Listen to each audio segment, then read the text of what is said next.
Hi guys, and welcome to the Sunderland vs Fleetwood match review. Now, as you can tell by the smile on my face, we have now beaten two bogey teams in as many games. We've just beaten Fleetwood by 2-0 last night. They did anyway, and I'm absolutely buzzing. I'm just waiting for something to burst this bubble of positivity because, if anyone was going to do it, I thought last weekend it was going to be Burton, given that they've been a bogey team and we just haven't been able to beat them to save our lives. And same with Fleetwood, particularly when Joey Barton was there. And now, of course, he's not there. And it's none other than Simon Crathorne in charge of Fleetwood. But we managed to get with a 2-0 win, which is obviously absolutely fantastic, which has left us in 5th place in the table. But we'll talk about that more in a bit more depth later on in the video. But into the match review. The lineup we did go with, we had Burge in goal. We went with the back three again. This time with Sanderson in the middle, O'Nien on one side and Conor McLaughlin on the other. And that was the sort of wing backs. We had McFadzean and we had Gooch on the other side as well. In the middle we had Power and Ledbetter.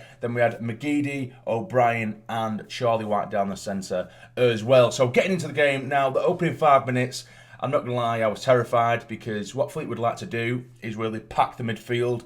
And they did overpower the likes of Max Power, no pun intended, the likes of Power and Ledbetter as well. And they were starting to pile bodies forward. They were walking past Ledbetter and Power. Like I say, it was only the opening 5 minutes. And I think the reason that was happening is because in that back three, for the opening sort of 5 minutes, O'Nien and McLaughlin, they didn't step in and they didn't step up and sort of join that midfield as they can with that midfield three, which would give the licence to the likes of Gooch and McFadzean to join our attack to sort of, fight their attack off with an attack, fight fire with fire. They didn't do that. They sat back and sat as a real flat back three, which kind of isolated our midfield. And I thought we are going to be in for a hell of a day here because, they had one sort of half opportunity where it was a diagonal ball over the top. Vassell got on the end of it, its outstretched leg, which in turn put it across goal, and it just missed their oncoming striker. And I thought we could be in for it today. But then I think we quickly realised that all we needed was O'Nien or McLaughlin to bring the ball out, and Sanderson was doing it as well from the centre. As soon as they join that midfield of Ledbetter and Power, it evens out the game a little bit, and it also, like I say, in turn allows the likes of Gooch, McFadzean to get forward, and it pushes on the likes of O'Brien and McGeady instead of dragging them so deep because McGeady was having to come very, very deep to pick up the ball. But we realised that very quickly, like I said. That's the only small complaint I have throughout the game because the rest of it, we dominated. We absolutely dominated. They definitely came in with a game plan. For me, anyway, it looked like they had a game plan to try and get the draw like a lot of teams do when they come to the Stadium Light. And it is a nightmare to play against teams that are like that because they just sat everyone behind the ball and just allowed us, at times, Ledbetter was picking the ball up off Sanderson at the back, and there was times where he took it from our half all the way to almost the edge of their area because we were unchallenged because they just wanted to put that huge bank of Fleetwood defenders in front of the box. But yeah, we grew into our own. We dominated. We were making chances. It was very difficult to get in behind them. I'll give Fleetwood credit for that. It was impossible almost, and you have to again give them credit for that. But we're making chances. Power lashed one from distance. I'd like to see Power get involved like that. I think he was brilliant last night. I think one of my main criticisms of Power when he is played in the middle is that he goes missing and he goes hiding, and particularly in the midfield too of Ledbetter and Power. In the past, we've all said that it doesn't work because they're far too similar. But Power's showing what he's capable of now. He's got that tenacity and he's getting involved. He's screaming for the ball all the time. He's not hiding behind opposition players, pretending that he wants the ball when he doesn't really.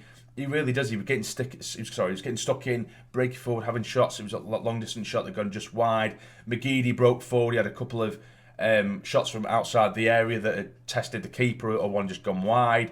McFadzean as well. There was some nice interchange of play between McGeady and McFadzean. Now, don't get me wrong, this performance, particularly in the first half, it wasn't on par with the one last week in Burton where we come flying out the gate straight away. It was a bit of a slow burner, and we were testing that Fleetwood goal, but nowhere near enough, or as much as I would have liked us to. A few sort of goal mile scrambles, and that was really about it. And long distance efforts. And we went to half time at 0-0, and I'm starting to think, we've dominated, 40 minutes of that 45-minute half.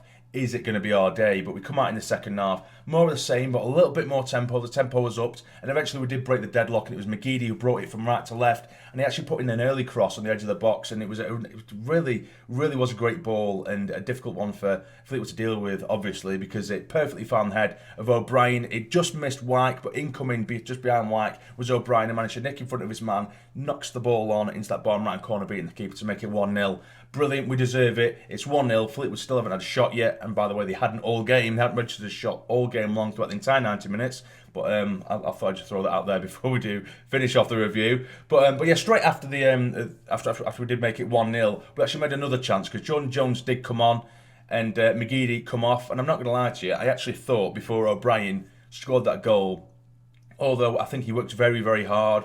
He's good at coming deep and holding the play up and knocking out a few sort of clever passes. I felt like it wasn't really going for him yet yesterday or last night before the goal. There's a couple of passes that were going astray, getting pushed off the ball really easily.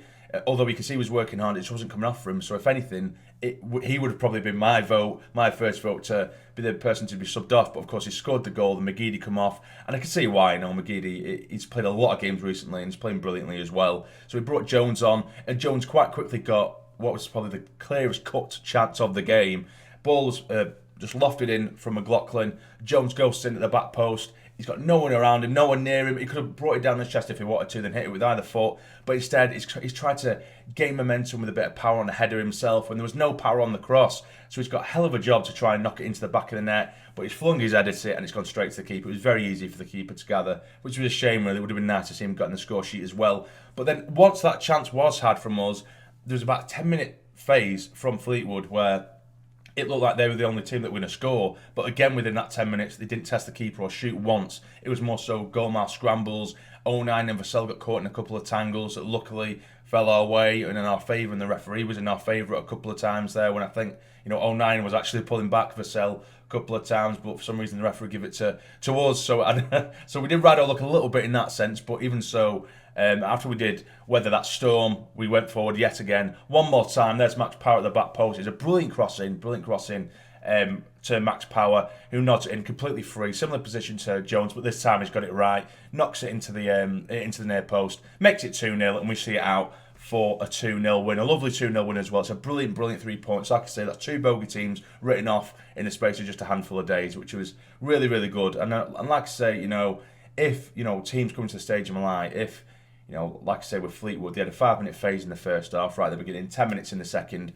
I'm more than happy to be the team that has 75% control of the game, and if we have to weather 10-15 minutes of a storm or a bit of pressure per game, I'm pretty sure we'll be capable of winning those kind of games, and those are the kind of games that we weren't winning previously. We were drawing or throwing away points in that sense, so it's really, really good to see that we did get those points. Now, having a look at league table after that 3 points, this is the interesting thing now, because things have changed so drastically over the last couple of weeks, and I think the biggest example of that is if I have a look at league table, we're currently in 5th, right? We're currently in 5th.